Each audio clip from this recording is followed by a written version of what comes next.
అందరికీ జైభీమ్. నేను Rajesh Mahasena. Welcome to Mahasena media.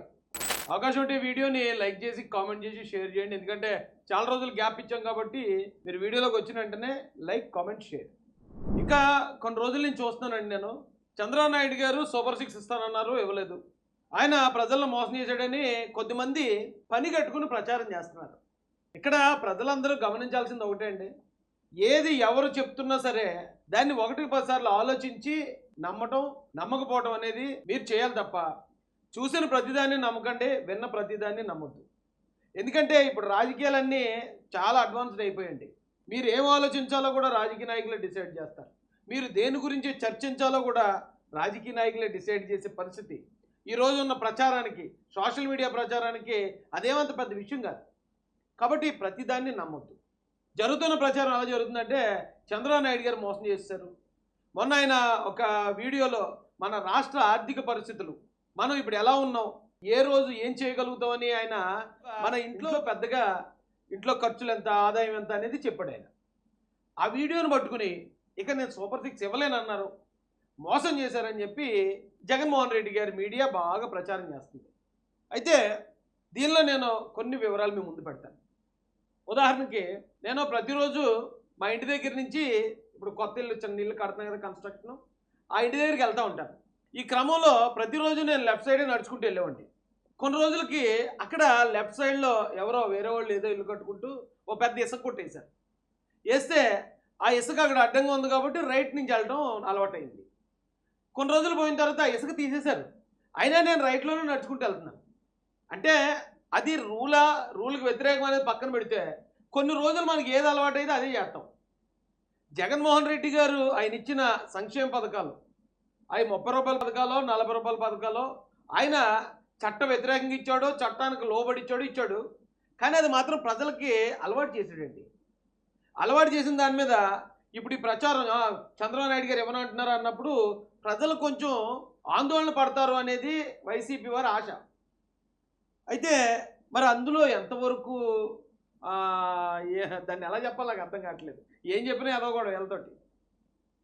ఒకసారి చంద్రబాబు నాయుడు గారి గురించి మాట్లాడదాం. ఇప్పుడు అవును, చంద్రబాబు నాయుడు గారు ఉన్నారండి, పోనీ ఆయన్ని అడుగుతాను.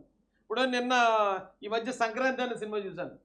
అందులో మోసగాడు మా చినరాజు పాట ఉంది, అలాగే పెట్టాను. ఇది మోసగాడు మా చంద్రబాబు.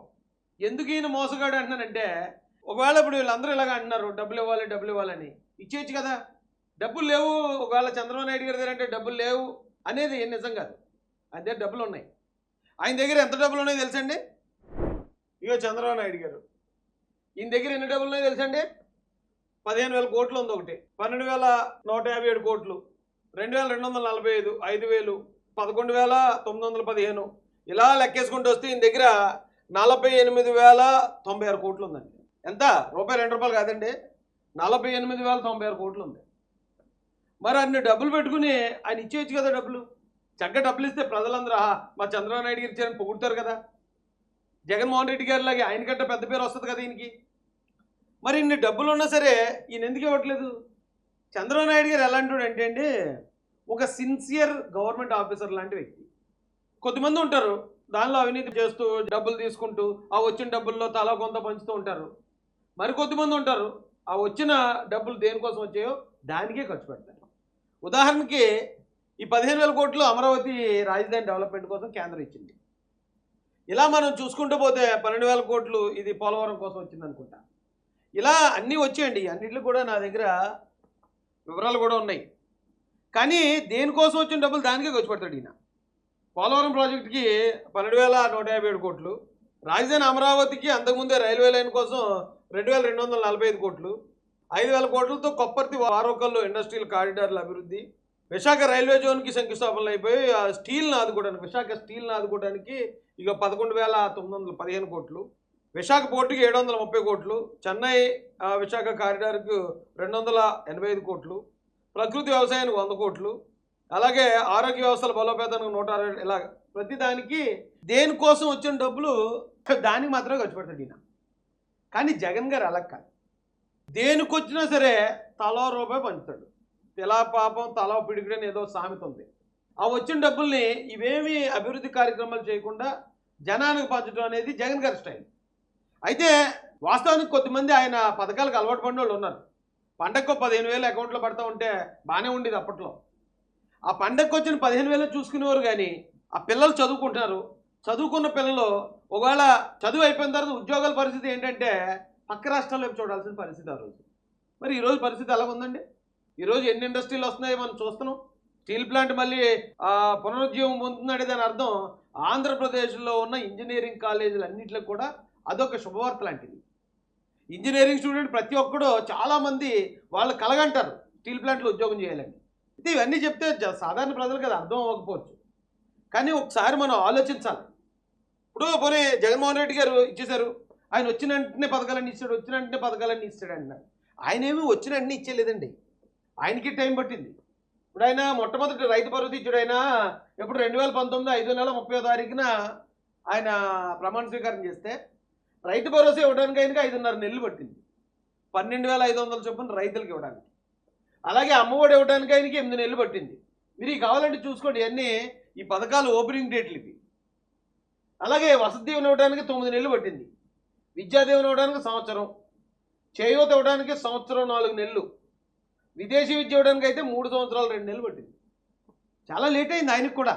ఇది అమరావతి కానీ పోలవరం కానీ డెవలప్మెంట్ కానీ ఏమీ చేయకుండా ఆయన ఈ పథకాలు పైనుంచి వచ్చిన డబ్బులు, అప్పులు తెచ్చిన డబ్బులు ఇవన్నీ కలిపి ఇవ్వడానికే 8 నెలలు లేట్ అయిందండి. మరి వేళ అప్పుడే మనం కంగారు పడిపోయి చంద్రబాబు నాయుడు గారి మీద ప్రెజర్ పెట్టిస్తే ఎలాగా? మన పెద్దల నుంచి మనకు 10 లక్షల రూపాయలు వచ్చింది అనుకోండి వాటాగానే, ఆ 10 లక్షల రూపాయలు మనం బ్యాంకులో వేసుకోవడం, దాన్ని ఏదైనా వ్యాపారంలో పెట్టుకుని దాని ఆదాయాన్ని మనం ఆ జీవనోపాధికి ఉపయోగించుకోవాలి. కానీ అదంతా మనం కూర్చుని తినేస్తే అయిపోతుంది కదా. ఇప్పుడు ఈ రాష్ట్రానికి వచ్చిన నిధులు, కేంద్ర నిధులు ఏమైతే ఉన్నాయో అది ఈ రాష్ట్రాన్ని డెవలప్ చేయడానికి చంద్రబాబు నాయుడు గారు ఉపయోగిస్తున్నారు అనేది ఈ రాష్ట్రంలో ఉన్న 56% ప్రజలకు అర్థమైంది. కొద్దిమందికి అర్థం కాకపోవచ్చు, అర్థం కాని వాళ్ళకి మనం చెప్పాలి. ఇంతమందితో ఇన్ని మాటలైనా పడుతున్నాడు, కానీ ఆయన అనుకున్న పందా ఇది అభివృద్ధి అంటే అభివృద్ధి, ఈ ఖర్చులు పలానా దానికి వచ్చి ఈ ఖర్చులు దానికి మాత్రమే చేయాలి, దాని నుంచి వచ్చిన ప్రతిఫలం ప్రజలకు ఇవ్వాలి అనే ఆలోచనలో ఉన్నాడు. అదే జగన్మోహన్ రెడ్డి గారి దగ్గర ఇప్పుడున్న 48,000 కోట్లు అనేది కేంద్రం నుంచి వచ్చింది ఉంటే ఈ పాటికి హుష్పటాక్ ఊదేదుడు అంతే, అయినా తల రూపాయి పంచేద్దుడు. ఏ రాష్ట్రం అభివృద్ధి ఇంక ఇదంతా ఆయనకు అనవసరం. మరి ఆయన ఇష్టపడే వాళ్ళు ఉంటే ఇక అంటే ఒకటి చెప్తానండి, రాష్ట్రం అభివృద్ధి అంతే సంక్షేమ పథకాలు రావడానికి అవకాశం ఉంటుంది. కానీ ఓన్లీ సంక్షేమ పథకాలు ఇచ్చి అభివృద్ధిని పక్కన పెడితే ఎప్పటికీ అభివృద్ధి జరగదు. చిన్న చిన్న లాజిక్లు కూడా అర్థం చేసుకోవాలి. అయ్యా ఉంటానండి. జై భీమ్, జై భారత్, జై జై మహాసేన, జై తెలుగుదేశం, జై చంద్రబాబు, జై జై లోకేష్.